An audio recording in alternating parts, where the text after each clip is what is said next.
Уважаемые граждане России, дорогие друзья, тема моего выступления – события на Украине. И то, почему это так важно для нас, для России. Конечно, мое обращение адресовано и нашим соотечественникам на Украине. Говорить придется обстоятельно и подробно. Вопрос очень серьезный.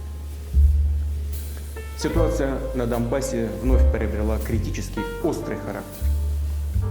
И сегодня обращаюсь к вам напрямую, чтобы не только дать оценку происходящему, но и проинформировать вас о принимаемых решениях, о возможных дальнейших шагах на этом направлении.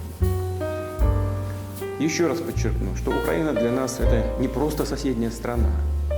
Это неотъемлемая часть нашей собственной истории, культуры, духовного пространства. Это наши товарищи, близкие, среди которых не только коллеги, друзья, бывшие сослуживцы, но и родственники. Люди, связанные с нами кровными семейными узами. Издавна жители юго-западных исторических древнерусских земель называли себя русскими и православными. Так было и до XVII века, когда часть этих территорий воссоединилась с российским государством, и после. Нам кажется, что в принципе мы все об этом знаем, что речь идет об общеизвестных фактах. Вместе с тем, для понимания того, что же все-таки сегодня происходит, для объяснения мотивов действий России и тех целей, которые мы перед собой ставим, нужно хотя бы несколько слов сказать об истории вопроса. Итак, начну с того, что современная Украина целиком и полностью была создана Россией. Точнее, большевистской, коммунистической Россией. Этот процесс начался практически сразу после революции 1917 года. Причем Ленин и его соратники делали это весьма грубым по отношению к самой России способом. За счет отделения, отторжения от нее части ее собственных исторических территорий. У миллионов людей, которые там проживали, конечно, никто ни о чем не спрашивал. Затем, накануне и после Великой Отечественной войны уже Сталин присоединил к СССР и передал Украине некоторые земли, ранее принадлежавшие Польше, Румынии и Венгрии. При этом в качестве своего рода компенсации Сталин наделил Польшу частью исконных германских территорий, а в 1954 году Хрущев зачем-то отобрал у России Крым и тоже подарил его Украине. Собственно, так и сформировалась территория советской Украины. Но сейчас хотел бы обратить особое внимание на начальный период создания СССР. Считаю, что для нас это крайне важно. Пойти придется, что называется, издалека. Напомню, что после Октябрьского переворота 1917 года и последовавшей затем гражданской войны большевики приступили к строительству новой государственности. И между ними возникли довольно острые разногласия. Сталин, который в 1922 году совмещал посты генерального секретаря ЦК РКПБ и Народного комиссара по делам национальностей, предложил строить страну на принципах автономизации. То есть предоставляя республикам, будущим административно-территориальным единицам, широкие полномочия при их вступлении в единое государство. Ленин раскритиковал этот план и предложил пойти на уступки националистам, как он их тогда называл, независимцам. Именно эти ленинские идеи, по сути, конфедеративного государственного устройства и лозунг о праве нации на самоопределение вплоть до отделения и были положены в основу советской государственности. Сначала в 1922 году закреплены в Декларации об образовании Союза СССР, а затем после смерти Ленина и в Конституции СССР 1924 года. Здесь сразу же возникает много вопросов. И первый из них, на самом деле, главный. Зачем надо было с барского плеча удовлетворять любые безгранично растущие националистические амбиции на окраинах бывшей империи? передавать во вновь образуемые, причем часто произвольно сформированные административные единицы союзной республики, огромные, часто не имевшие к ним вообще никакого отношения территории. Повторяю, передавать вместе с населением исторической России.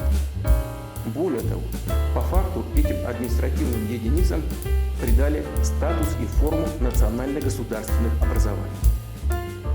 Вновь задаюсь вопросом, зачем надо было делать такие щедрые подарки, о которых самые ярые националисты раньше даже и не мечтали?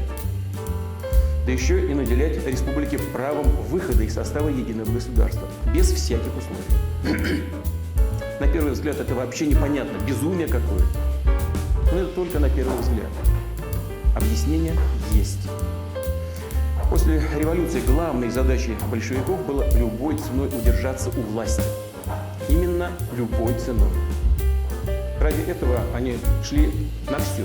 И на унизительные условия Брестского мира, в то время, когда кайзеровская Германия и ее союзники находились в тяжелейшем военном и экономическом положении, а исход Первой мировой войны был фактически предрешен. И на удовлетворение любых требований, любых хотелок со стороны националистов внутри страны. С точки зрения исторических судеб России и ее народов, ленинские принципы государственного строительства оказались не просто ошибкой. Это было, как говорится, гораздо хуже, чем ошибка. После развала СССР в 1991 году это стало абсолютно очевидно. Конечно, события прошлого уже не изменить, но мы должны хотя бы сказать о них прямо и честно, без всяких оговорок, да и без всякой политической окраски. Могу от себя только добавить, что соображения текущей политической конъюнктуры, какими бы эффектными, выигрышными они ни казались в конкретный момент времени, ни при каких обстоятельствах не должны и не могут быть положены в основу базовых принципов государственности. Никого и ни в чем сейчас не обвиняю.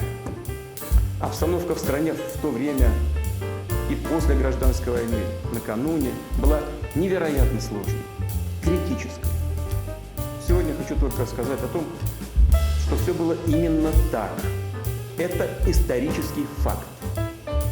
Собственно, как уже сказал, в результате большевистской политики и возникла советская Украина, которую и в наши дни можно с полным основанием назвать Украина имени Владимира Ильича Ленина. Он ее автор и архитектор. Это целиком и полностью подтверждается архивными документами, включая жесткие ленинские директивы по Донбассу, которые буквально втиснули в состав Украины. А сейчас благодарные потомки возносили на Украине памятники Ленину. Это у них декоммунизация называется. Вы хотите декоммунизации? Ну что ж, нас это вполне устраивает. Но не нужно, что называется, останавливаться на полпути. Мы готовы показать вам, что значит для Украины настоящая декоммунизация. Возвращаясь к истории вопроса, повторю, что в 1922 году на пространстве бывшей Российской империи был образован СССР. Но сама жизнь сразу же показала, что не сохранить такую огромную и сложную территорию, не управлять ею на предложенных аморфных, фактически конфедеративных принципах просто невозможно. Они были напрочь оторваны и от действительности, и от исторической традиции. Закономерно, что красный террор и быстрый переход к сталинской диктатуре, господство коммунистической идеологии и монополия Компартии на власть, национализация и плановая система народного хозяйства – все это на деле превратило в простую декларацию, в формальность, заявленные, но не работающие принципы государственного устройства. Никаких суверенных прав в реальности у союзных республик так и не возникло. Их попросту не было. А на практике было создано строго централизованное, абсолютно унитарное по своему характеру государство. Сталин по факту полностью реализовал на практике не ленинские, а именно свои, собственные идеи государственного устройства.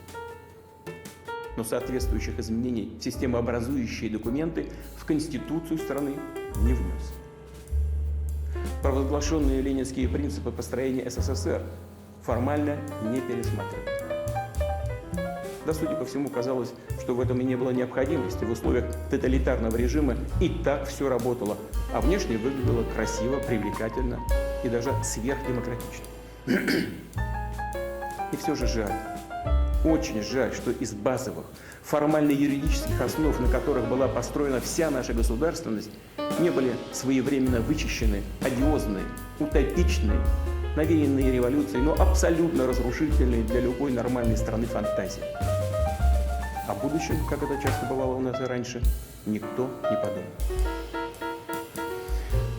Лидеры Компартии были, похоже, уверены, что им удалось сформировать прочную систему управления, что за счет своей политики они окончательно решили и национальный вопрос.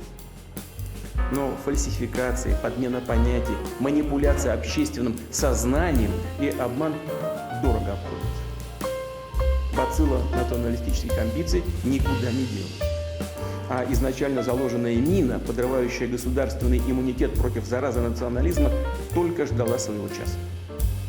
Такой миной, повторю, было право выхода из СССР. В середине 1980-х годов на фоне нарастающих социально-экономических проблем, очевидного кризиса плановой экономики, национальный вопрос, сутью которого были не какие-то ожидания и не сбывшиеся чаяния народов Союза, а прежде всего растущие аппетиты местных элит, все более обострялись. Однако руководство КПСС вместо глубокого анализа ситуации, принятия адекватных мер, в первую очередь в экономике, а также постепенной, вдумчивой, взвешенной трансформации политической системы и государственного устройства, ограничилось откровенным словоблудием о восстановлении ленинского принципа национального самоопределения. Более того, в ходе развернувшейся борьбы за власть внутри самой Компартии, каждая из противоборствующих сторон с целью расширить базу поддержки стала бездумно стимулировать, поощрять националистические настроения. Играть на них, обещая своим потенциальным сторонникам все, что они только пожелают. На фоне поверхностной и популистской болтовни о демократии и светлом будущем, построенном на базе то ли рыночной, то ли плановой экономики, но в условиях реального обнищания людей и тотального дефицита, никто из властьпридержащих и не думал о неизбежных, трагических для страны последствиях. А затем и вовсе пошли протаренные на заре создания СССР дорожкой удовлетворения амбиций националистических элит, выращенных в собственных партийных рядах. Позабыв при этом, что в руках у КПСС нет уже, да и слава богу, таких инструментов удержания власти и самой страны, как государственный террор, диктатура сталинского типа. И что даже пресловутая руководящая роль партии, как утренний туман, бесследно исчезает прямо у них на глазах. И вот в сентябре 1989 года на пленуме ЦК КПСС был принят, по сути, роковой документ. Так называемая национальная политика партии в современных условиях. Платформа КПСС. Она содержала следующее положение. Процитирую. Союзным республикам принадлежат все права, отвечающие их статусу суверенных социалистических государств. Еще один пункт. Высшие представительные органы власти союзных республик могут опротестовать и приостановить действия постановлений и распоряжений союзного правительства на своей территории. И, наконец, каждая союзная республика имеет свое гражданство, которое распространяется на всех ее жителей. Разве не очевидно было, к чему приведут подобные формулировки и решения? Сейчас не время, не место вдаваться в вопросы государственного или конституционного права, давать определение самому понятию гражданства. Но все же возникает вопрос. Зачем в тех и без того сложных условиях понадобилось таким образом еще больше раскачивать страну? Факт остается фактом. Еще за 2 года до развала СССР его судьба была фактически предрешена. Это сейчас радикалы и националисты, в том числе и прежде всего на Украине, приписывают себе заслугу завоевания независимости. Как мы видим, это совсем не так. К распаду нашей единой страны привели исторические, стратегические ошибки лидеров большевиков, руководства КПСС, допущенные в разное время в государственном строительстве, экономической и национальной политике. Распад исторической России под названием СССР на их совести. Несмотря на все эти несправедливости, обман и откровенный грабеж России, наш народ, именно народ, признал новые геополитические реалии, возникшие после распада СССР, признал новые независимые государства. И не только признал.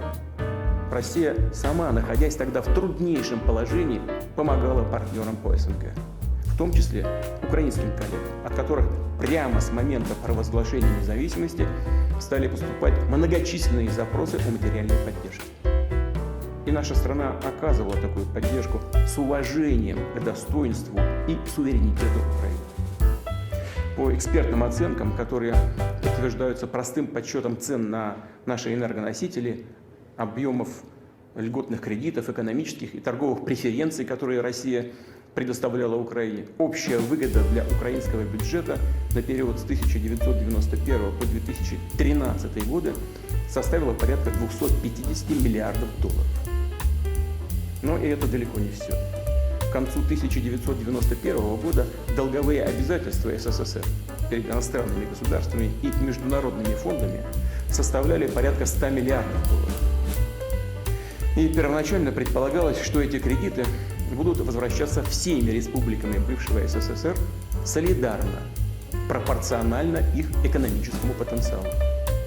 Однако Россия взяла на себя погашение всего советского долга и полностью по нему рассчитала. Окончательно завершила этот процесс в 2017 году. Взамен новые независимые государства должны были отказаться от своей части советских зарубежных активов, и соответствующие соглашения в декабре 1994 года были достигнуты с Украиной. Однако Киев эти соглашения не ратифицировал и позднее просто отказался исполнять, выдвигая претензии на алмазный фонд, золотой запас, а также имущество и другие активы бывшего СССР за рубежом. И все же, несмотря на известные проблемы, Россия всегда сотрудничала с Украиной открыто, честно и, повторю, с уважением к ее интересам. Наши связи в самых разных областях развивались. Так, в 2011 году двусторонний торговый оборот превысил 50 миллиардов долларов. Замечу, что объем торговли Украины со всеми странами Евросоюза в 2019 году, то есть еще до пандемии, уступал этому показателю. Вместе с тем бросалось в глаза, что украинские власти предпочитали действовать так, чтобы в отношениях с Россией иметь все права и преимущества, но не нести при этом никаких обязательств. Вместо партнерства стало превалировать иждивенчество, которое со стороны киевских официальных властей подчас приобретало абсолютно бесцеремонный характер. Достаточно вспомнить перманентный шантаж в сфере энергетического транзита и банальное воровство газа. Добавлю, что в Киеве пытались использовать диалог с Россией как предлог для торга с Западом, шантажировали его сближением с Москвой, выбивая для себя преференции. Мол, в противном случае будет расти российское влияние на Украину. При этом украинские власти изначально, хочу это подчеркнуть, именно с первых шагов стали строить свою государственность на отрицании всего, что нас объединяет. Стремились исковеркать сознание, историческую память миллионов людей, целых поколений, живущих на Украине. Неудивительно, что украинское общество столкнулось с ростом крайнего национализма, который быстро приобрел форму агрессивной русофобии и неонацизма. Отсюда и участие украинских националистов и неонацистов в бандах террористов на Северном Кавказе. Все громче звучащие территориальные претензии к России. Свою роль сыграли и внешние силы, которые с помощью разветвленной сети НКО и спецслужб выращивали на Украине свою клиентуру и продвигали ее представителей во власти. Важно понимать и то, что Украина, по сути, никогда не имела устойчивой традиции своей подлинной государственности. И, начиная с 1991 года, пошла по пути механического копирования чужих моделей, оторванных как от истории, так и от украинских реалий. Политические и государственные институты постоянно перекраивались в угоду быстро сформировавшихся кланов с их собственными корыстными интересами, не имеющими ничего общего с интересами народа Украины. Весь смысл так называемого прозападного цивилизационного выбора украинской олигархической власти заключался и заключается не в том, чтобы создать лучшие условия для благополучия народа, а в том, чтобы, подобострастно оказывая услуги геополитическим соперникам России, сохранить миллиарды долларов, украденные у украинцев и спрятанные олигархами на счетах в западных банках. Одни промышленные финансовые группы, взятые ими на содержание партии и политики, изначально опирались на националистов и радикалов. Другие на словах выступали за добрые отношения с Россией, за культурное и языковое многообразие. И приходили к власти с помощью голосов граждан, которые искренне поддерживали такие устремления, в том числе и миллионов жителей Юго-Востока. Но получив посты, должности, они тут же предавали своих избирателей, отказывались от своих предвыборных обещаний, а реальную политику проводили под диктовку радикалов, подчас преследуя своих вчерашних союзников, те общественные организации, которые выступали за двуязычие, за сотрудничество с Россией. Пользовались тем, что люди, поддержавшие их, как правило, законопослушные, умеренных взглядов, привыкшие доверять власти, и они, в отличие от радикалов, не будут проявлять агрессию, прибегать к незаконным действиям. В свою очередь, радикалы наглели. Их претензии год за годом росли. Им оказалось нетрудно раз за разом навязывать свою волю слабой власти, которая сама была поражена вирусом национализма и коррупции. И искусно подменяла истинные культурные, экономические, социальные интересы народа, реальный суверенитет Украины разного рода спекуляциями на национальной почве и внешней этнографической атрибутикой. Устойчивой государственности на Украине так и не сложилось. А политические выборные процедуры служат лишь прикрытием, ширмой для передела власти и собственности между различными олигархическими кланами. Коррупция, которая без сомнения является вызовом и проблемой для многих стран, в том числе и для России, на Украине приобрела какой-то уже особый характер. Она буквально пропитала, разъела украинскую государственность, всю систему, все ветви власти.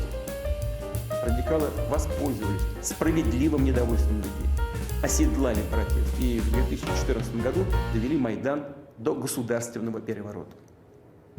При этом они получали прямое содействие со стороны зарубежных государств. По имеющимся данным, материальная поддержка так называемого протестного лагеря на площади Независимости в Киеве со стороны посольства США составляла $1 миллион в день. Дополнительные весьма крупные суммы в наглую переводились прямо на банковские счета лидеров оппозиции. И речь шла о десятках миллионов долларов. А сколько в итоге получили действительно пострадавшие люди? Семьи тех, кто погиб в столкновениях, спровоцированных на улицах и площадях Киева, в других городах. Об этом лучше не спрашивать. Радикалы, захватившие власть, организовали преследование, настоящий террор в отношении тех, кто выступал против антиконституционных действий. Над политиками, журналистами, общественными деятелями издевались, их публично унижали. Украинские города захлестнула волна погромов и насилия. Серия громких и безнаказанных убийств.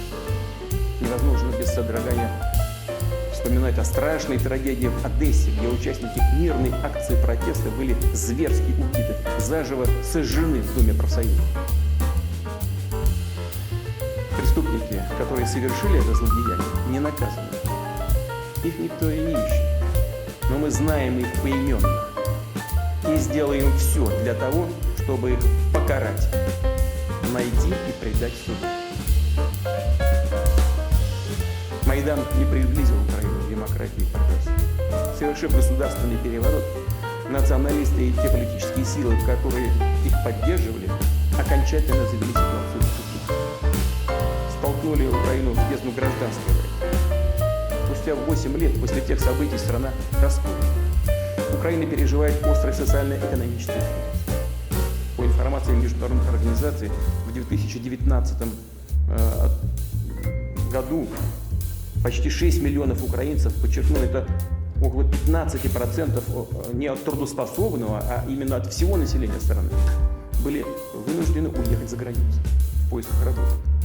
Причем часто, да как правило, нападенные, неквалифицированные заработки.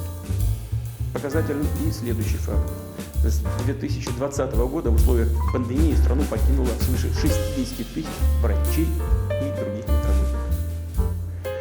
С 2014 года тарифы на водоснабжение выросли почти на треть, на электроэнергию в разы, на газ для домохозяйств в десятки раз. У многих людей просто нет денег, чтобы оплачивать коммунальные услуги. Им приходится буквально выживать. Что случилось? Почему все это происходит? Ответ очевиден. Потому что приданное, полученное не только от советской эпохи, но еще и от Российской империи, промотали и растащили по карманам. Утрачены десятки и сотни тысяч рабочих мест, которые благодаря в том числе тесной кооперации с Россией давали людям стабильный доход, приносили налоги в казну. Такие отрасли, как машиностроение, приборостроение, электронная промышленность, суды и авиастроение или лежат на боку, или уничтожены вовсе. А ведь ими гордились когда-то не только Украина, но и весь Советский Союз. В 2021 году ликвидирован Черноморский судостроительный завод в Николаеве, где первые верфи были заложены еще при Екатерине II. Знаменитый концерн «Антонов» с 2016 года не выпустил ни одного серийного самолета. А завод «Южмаш», специализировавшийся на производстве ракетно-космической техники, оказался на грани банкротства, как и Кременчугский сталелитейный завод. Этот печальный список можно продолжать. Что касается газотранспортной системы, которую создавал весь Советский Союз, то она обветшала настолько, что ее эксплуатация связана с большими рисками и экологическими издержками. И в этой связи возникает вопрос. Бедность, безысходность, утеря промышленного и технологического потенциала – это и есть тот самый прозападный цивилизационный выбор, которым уже многие годы дурачат и оболванивают миллионы людей, обещая им райские кущи. На деле все свелось к тому, что развал украинской экономики сопровождается откровенным грабежом граждан страны. А саму Украину просто загнали под внешнее управление. Оно осуществляется не только по указке из западных столиц, но и, что называется, непосредственно на месте, через целую сеть зарубежных советников, НКО и других институтов, развернутую на Украине. Они оказывают прямое влияние на все важнейшие кадровые решения, на все ветви и уровни власти, от центральной и даже до муниципальной, на основные госкомпании и корпорации, включая «Нафтогаз», «Укрэнерго», «Украинскую железную дорогу», «Укроборонпром», «Укрпочту», администрацию морских портов Украины. Независимого суда на Украине попросту нет. По требованию Запада киевские власти отдали представителям международных организаций преимущественное право отбора членов высших судебных органов, Совета правосудия и квалификационной комиссии судей. Кроме того, через свое посольство в США, напрямую контролирует Национальное агентство по предотвращению коррупции, Национальное антикоррупционное бюро, специализированную антикоррупционную прокуратуру и Высший антикоррупционный суд. Делается все это под благовидным предлогом для повышения эффективности борьбы с коррупцией. Ну хорошо. А результат это где? Коррупция как цвела пышным цветом, так и цветет. Пуще прежнего. В курсе ли всех этих управленческих методов сами украинцы? Понимают ли, что их страна находится даже не под политическим и экономическим протекторатом, а сведена до уровня колонии с марионеточным режимом? Приватизация государства привела к тому, что власть, которая называет себя властью патриотов, утратила национальный характер и последовательно ведет дело к полной десуверенизации страны. Продолжается курс на дерусификацию и принудительную ассимиляцию. Верховная Рада безостановочно выпускает все новые дискриминационные акты. Уже действует закон о так называемых коренных народах. Людям, которые считают себя русскими и хотели бы сохранить свою идентичность, язык, культуру, прямо дали понять, что на Украине они чужие. В соответствии с законами об образовании и о функционировании украинского языка, как государственного, русский язык изгоняется из школ, из всех публичных сфер, вплоть до обычных магазинов. Закон о так называемой люстрации, очищении власти, позволил разобраться с неугодными государственными служащими. Плодятся акты, которые дают украинским силовым структурам основания для жесткого подавления свободы слова, инакомыслия, для преследования оппозиции. В мире известна печальная практика односторонних нелегитимных санкций против других государств, зарубежных физических и юридических лиц. На Украине перещеголяли своих западных кураторов и изобрели такой инструмент, как санкции против собственных граждан, предприятий, телеканалов, других СМИ и даже депутатов парламента. В Киеве продолжают готовить расправу и над Украинской православной церковью Московского патриархата. И это не эмоциональная оценка. Об этом говорят конкретные решения и документы. Трагедию церковного раскола власти Украины цинично превратили в инструмент государственной политики. Нынешнее руководство страны не реагирует на просьбы граждан Украины отменить законы, ущемляющие права верующих. Более того, в Раде зарегистрированы новые законопроекты, направленные против духовенства и миллионов прихожан Украинской православной церкви Московского патриархата. Отдельно скажу о Крыме. Жители полуострова свой свободный выбор сделали – быть вместе с Россией. Этой четкой, ясной воле людей киевским властям нечего противопоставить. Поэтому ставка делается на агрессивные действия, на активизацию ячеек экстремистов, в том числе радикальных исламских организаций, на запуск диверсионных групп для совершения террористических актов на объектах критически важной инфраструктуры, для похищения граждан России. И у нас есть прямые доказательства, что такие агрессивные действия проводятся при поддержке зарубежных спецслужб. В марте 2021 года Украина приняла новую военную стратегию. Этот документ практически целиком посвящен противостоянию с Россией. Ставит целью втягивания иностранных государств в конфликт с нашей страной. Стратегия предлагает организацию в российском Крыму и на территории Донбасса, по сути, террористического подполья. В ней прописаны и контуры предполагаемой войны. А закончиться она должна, как мнится сегодняшним киевским стратегам, далее процитирую, при содействии международного сообщества на выгодных для Украины условиях. А также, как выражаются сегодня в Киеве, тоже привожу здесь цитату. Повнимательнее слушайтесь, пожалуйста. При военной поддержке мировым сообществом в геополитическом противостоянии с Российской Федерацией. По сути, это не что иное, как подготовка к боевым действиям против нашей страны, против России. Мы также знаем, что уже прозвучали заявления о том, что Украина собирается создать собственное ядерное оружие. И это не пустая бравада. Украина действительно располагает еще советскими ядерными технологиями и средствами доставки такого оружия, включая авиацию, а также оперативно-тактические ракеты .У, тоже еще советской конструкции, дальность которых превышает 100 километров. Но сделают и больше. Это вопрос только времени. Заделы советского времени есть. Таким образом, обзавестись тактическим ядерным оружием Украине будет гораздо проще, чем некоторым другим государствам, не буду сейчас их называть, фактически ведущим такие разработки. Особенно в случае технологической поддержки из-за рубежа. И этого тоже мы не должны исключать. С появлением у Украины оружия массового поражения ситуация в мире, в Европе, особенно для нас, для России, изменится самым кардинальным образом. Мы не можем не реагировать на эту реальную опасность. Тем более, повторю, что западные покровители могут посодействовать появлению на Украине такого оружия, чтобы создать еще одну угрозу для нашей страны. Мы же видим, как настойчиво осуществляется военная накачка киевского режима. Только США, начиная с 2014 года, направили на эти цели миллиарды долларов, включая поставки вооружения, снаряжения, обучение специалистов. В последние месяцы западное оружие идет на Украину просто беспрерывным потоком, демонстративно, на глазах у всего мира. Деятельностью вооруженных сил и спецслужб Украины руководят иностранные советники. Мы это хорошо знаем. В последние годы под предлогом учений на территории Украины практически постоянно присутствовали военные контингенты стран НАТО. Система управления украинскими войсками уже интегрирована с натовскими. Это означает, что командование украинскими вооруженными силами, даже отдельными частями и подразделениями, может напрямую осуществляться из натовских штабов. США и НАТО приступили к беззастенчивому освоению территории Украины как театра потенциальных военных действий.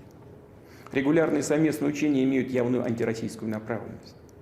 Только в прошлом году в них участвовало более 23 тысяч военнослужащих и свыше 1000 единиц техники. Уже принят закон о допуске в 2022 году вооруженных сил других государств на территории Украины для участия в многонациональных учениях. Понятно, что речь прежде всего о войсках НАТО. И в наступившем году запланировано не менее 10 таких совместных маневров. Очевидно, что подобные мероприятия служат прикрытием для быстрого наращивания военной группировки НАТО на территории Украины.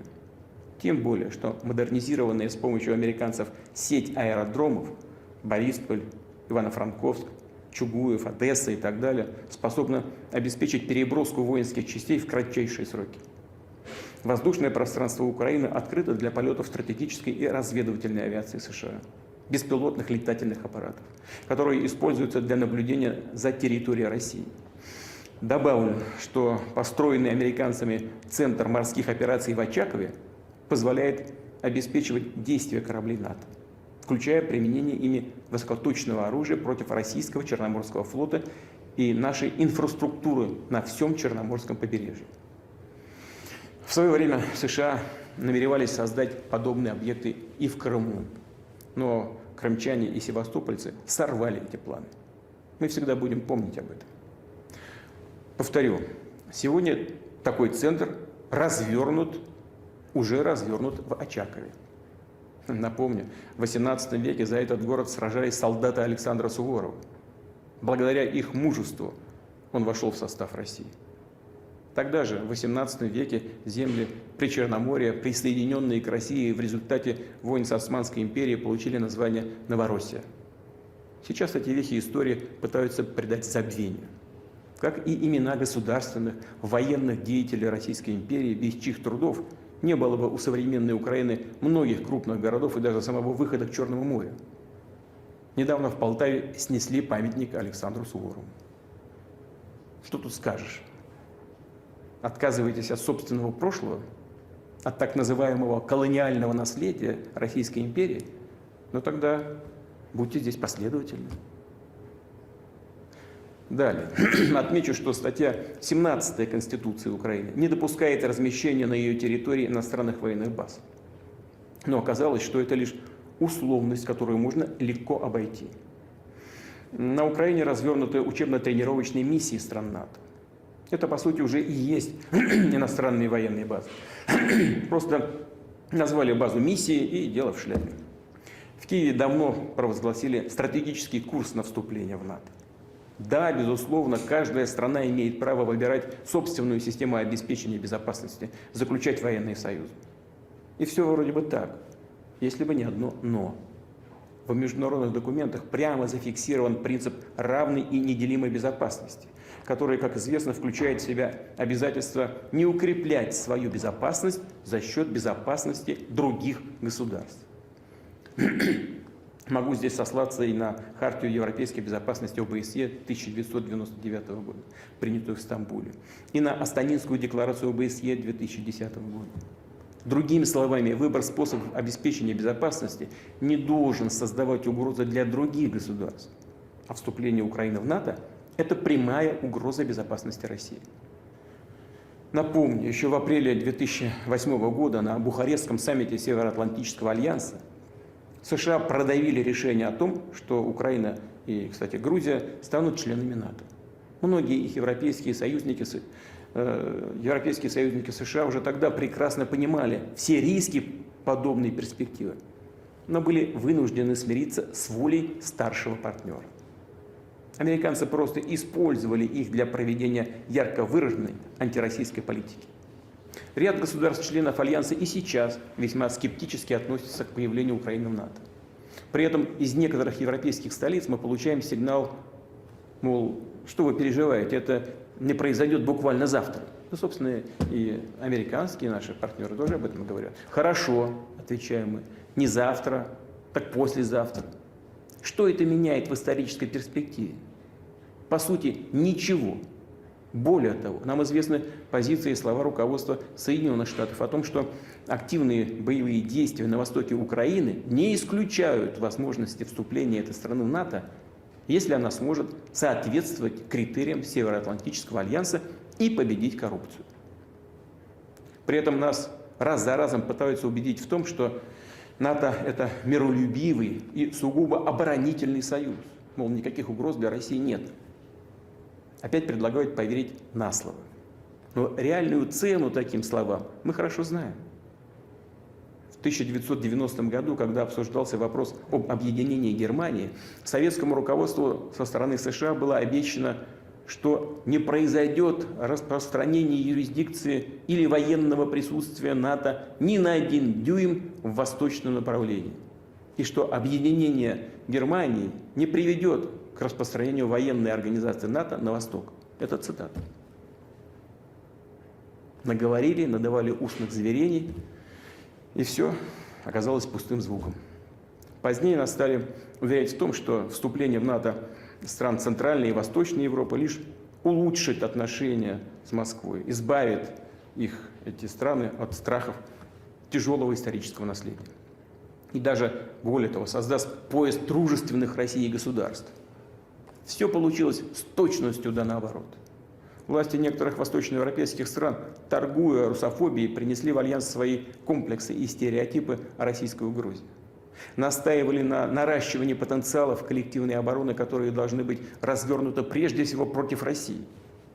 Причем это происходило в 90-х и в начале 2000-х годов, когда благодаря открытости и доброй воле отношения России, нашей доброй воли, отношения России и Запада находились на высоком уровне. Россия все свои обязательства выполнила, в том числе вывела войска из Германии, из государств Центральной и Восточной Европы, и тем самым внесла огромный вклад в преодоление наследия холодной войны. Мы последовательно предлагали разные варианты сотрудничества, в том числе в формате Совета России и НАТО и ОБСЕ. Более того, скажу сейчас то, о чем никогда не говорил публично. Скажу об этом впервые. В 2000 году, во время визита в Москву уходящего со своей должности президента США Билла Клинтона, я спросил его, а как Америка отнесется к тому, чтобы принять Россию в НАТО? Не буду раскрывать все подробности той беседы. Но реакция на мой вопрос внешне выглядела, скажем так, весьма сдержанной. А как американцы реально отнеслись к этой возможности, фактически видно на их практических шагах в отношении нашей страны. Это открытая поддержка террористов на Северном Кавказе, пренебрежительное отношение к нашим требованиям и озабоченностям в сфере безопасности, в расширении НАТО, выход из договора по ПРО и так далее, и так далее. Так и хочется спросить, зачем? Зачем все это? Ради чего? Ну ладно, не хотите видеть в нашем лице друга и союзника, но зачем же делать из нас врага? Ответ только один. Дело не в нашем политическом режиме, ни в чем-то другом. Просто им не нужна такая большая самостоятельная страна, как Россия. В этом ответ на все вопросы. Это и есть источник традиционной американской политики на российском направлении. Отсюда и отношение ко всем нашим предложениям в сфере безопасности. Сегодня достаточно одного взгляда на карту, чтобы увидеть, как западные страны сдержали обещание не допустить продвижения НАТО на восток. Попросту обманули. Мы получили одну за другой 5 волн расширения НАТО. В 1999 году в альянс были приняты Польша, Чехия, Венгрия. В 2004 году Болгария, Эстония, Латвия, Литва, Румыния, Словакия и Словения. В 2009 Албания и Хорватия. В 2017 Черногория, в 2020 Северная Македония. В результате альянс, его военная инфраструктура вышли непосредственно к границам России. Это и стало одной из ключевых причин кризиса евробезопасности. Самым негативным образом сказалось на всей системе международных отношений, привело к утрате взаимного доверия. Ситуация продолжает деградировать, в том числе в стратегической сфере. так в Румынии и Польше в рамках проекта США по созданию глобальной ПРО разворачиваются позиционные районы для противоракет. Хорошо известно, что размещенные здесь пусковые установки могут быть использованы для крылатых ракет «Томагавк», ударных наступательных систем. Кроме того, в США идет разработка универсальной ракеты «Стандарт-6», которая наряду с решением задач противовоздушной и противоракетной обороны может поражать и наземные, и надводные цели. То есть у якобы оборонительной системы ПРО США расширяются и появляются новые наступательные возможности. Имеющаяся у нас информация дает все основания полагать, что вступление Украины в НАТО и последующее развертывание здесь объектов Североатлантического альянса – вопрос предрешенный. Это дело времени. Мы четко понимаем, что при подобном сценарии уровень военных угроз для России кардинально, в разы повысится. И обращаю особое внимание, многократно возрастет опасность именно внезапного удара по нашей стране. Поясню, что в американских документах стратегического планирования, в документах, закреплена возможность так называемого упреждающего удара по ракетным комплексам противника. А кто основной противник для США и НАТО, нам тоже известно. Это Россия. В документах НАТО наша страна официально, прямо объявлена главной угрозой евроатлантической безопасности. И в качестве передового плацдарма для такого удара будет служить Украина. Если бы об этом услышали наши предки, они, наверное, просто бы не поверили. И нам сегодня не хочется в это верить.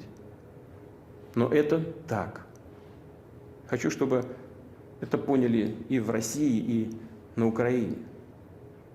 Многие украинские аэродромы расположены недалеко от наших границ. Размещенная здесь тактическая авиация НАТО, включая носители высокоточного оружия, сможет поражать нашу территорию на глубину до рубежа Волгоград, Казань, Самара, Астрахань. Развертывание на территории Украины радиолокационных средств разведки позволит НАТО плотно контролировать воздушное пространство России вплоть до Урала. Наконец, после разрыва с Соединенными Штатами договора о ракетах средней и меньшей дальности, Пентагон уже открыто ведет разработку целого ряда ударных средств наземного базирования, в том числе баллистических ракет, способных достигать целей на дистанции до 5500 километров. В случае размещения таких систем на Украине, они смогут поражать объекты на всей европейской территории России, а также за Уралом.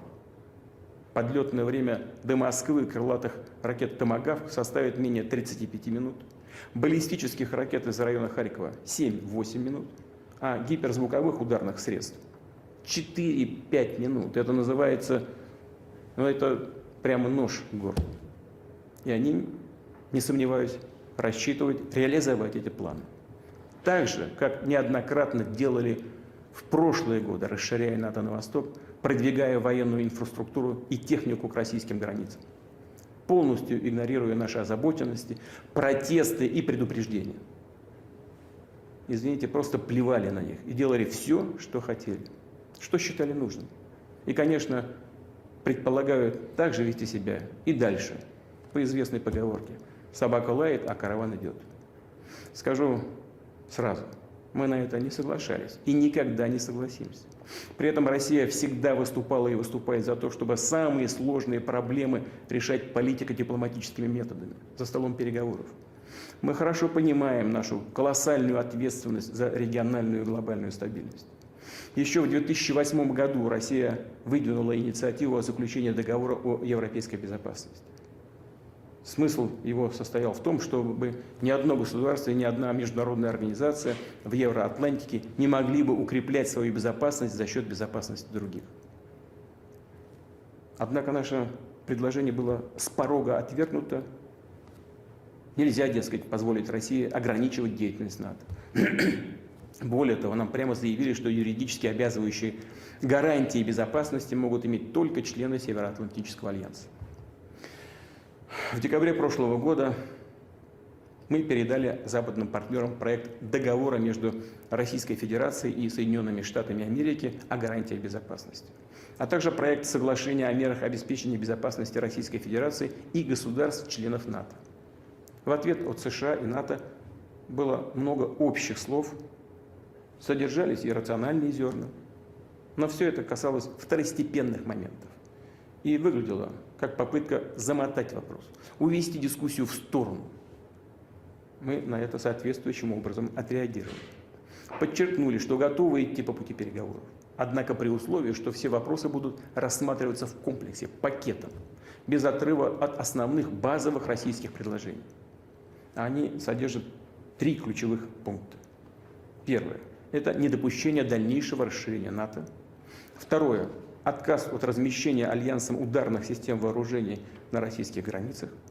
И, наконец, это возврат военного потенциала и инфраструктуры блока в Европе к состоянию 1997 года, когда был подписан основополагающий акт России и НАТО. Как раз эти наши принципиальные предложения проигнорированы. Западные партнеры, повторяю,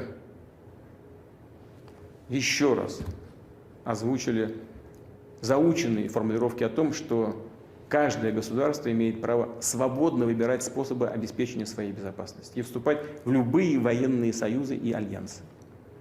То есть в их позиции ничего не изменилось. Звучат все те же ссылки на пресловутую политику открытых дверей НАТО. Более того, нас опять пытаются шантажировать. Вновь угрожают санкциями, которые, кстати, я думаю, они все равно будут вводить по мере укрепления суверенитета России и роста мощи наших вооруженных сил. А предлог для очередной санкционной атаки всегда будет найден или попросту сфабрикован. Причем вне зависимости от ситуации на Украине. Цель одна – сдержать развитие России. И они будут это делать, как делали это раньше. Даже вообще без всякого формального предлога. Только потому, что мы есть. И никогда не поступим со своим суверенитетом, национальными интересами и своими ценностями. Хочу четко, прямо сказать, в сложившейся ситуации, когда наши предложения о равноправном диалоге по принципиальным вопросам фактически остались без ответа со стороны США и НАТО, когда уровень угроз для нашей страны значительно возрастает, Россия имеет полное право принимать ответные меры обеспечения собственной безопасности. Именно так и будем поступать. Что касается положения дел на Донбассе, то мы видим, что правящая в Киеве верхушка постоянно и публично заявляет о нежелании выполнять Минский комплекс мер по урегулированию конфликта. Не заинтересована в мирном решении. Напротив, пытается вновь организовать на Донбассе блицкриг, как это уже было в 2014 и 2015 годах. Чем закончились тогда эти авантюры, мы помним. Сейчас практически ни одного дня не обходится без обстрелов населенных пунктов Донбасса. Сформированная крупная войсковая группировка постоянно использует ударные беспилотники, тяжелую технику, ракеты, артиллерию и системы залпового огня. Убийства мирных жителей, блокада, издевательства над людьми, включая детей, женщин, стариков, не прекращаются. Как у нас говорят, конца и края этому не видно. А вот так называемый цивилизованный мир, единственными представителями которого самозванно объявили себя наши западные коллеги, предпочитает этого не замечать. Как будто и нет ничего, всего этого ужаса, геноцида, которому подвергаются почти 4 миллиона человек. И только потому, что эти люди не согласились поддержанным Западом переворотом на Украине в 2014 году. Выступили против возведенного в ранг государственного движения в сторону национализма, пещерного и агрессивного национализма и неонацизма. И борются за свои элементарные права жить на своей земле, говорить на родном языке, за сохранение своей культуры и традиций. Сколько эта трагедия может продолжаться? Сколько еще можно это терпеть? Россия сделала все для сохранения территориальной целостности Украины. Все эти годы настойчиво и терпеливо боролась за исполнение резолюции Совета Безопасности ООН 2202 от 17 февраля 2015 года, закрепивший Минский комплекс мер от 12 февраля 2015 года по урегулированию ситуации на Донбассе. Все тщетно. Меняются президенты, депутаты Рады, но не меняется суть, агрессивный националистический характер самого режима, захватившего власть в Киеве. Он целиком и полностью порождение государственного переворота 2014 года. И те, кто встали тогда на путь насилия, кровопролития, беззакония, не признавали и не признают никакого другого решения вопроса Донбасса, кроме военного. В этой связи считаю необходимым принять уже давно назревшее решение. Незамедлительно признать независимость и суверенитет Донецкой Народной Республики и Луганской Народной Республики. Прошу Федеральное собрание Российской Федерации поддержать это решение, а затем и ратифицировать договоры о дружбе и взаимопомощи с обеими республиками. Два эти документа будут подготовлены и подписаны в самое ближайшее время. А от тех, кто захватил и удерживает власть в Киеве, мы требуем незамедлительно прекратить боевые действия. В противном случае вся ответственность за возможное продолжение кровопролития будет целиком и полностью на совести правящего на территории Украины режима. Объявляя о принятых сегодня решениях, уверен в поддержке граждан России, всех патриотических сил страны. Благодарю вас за внимание.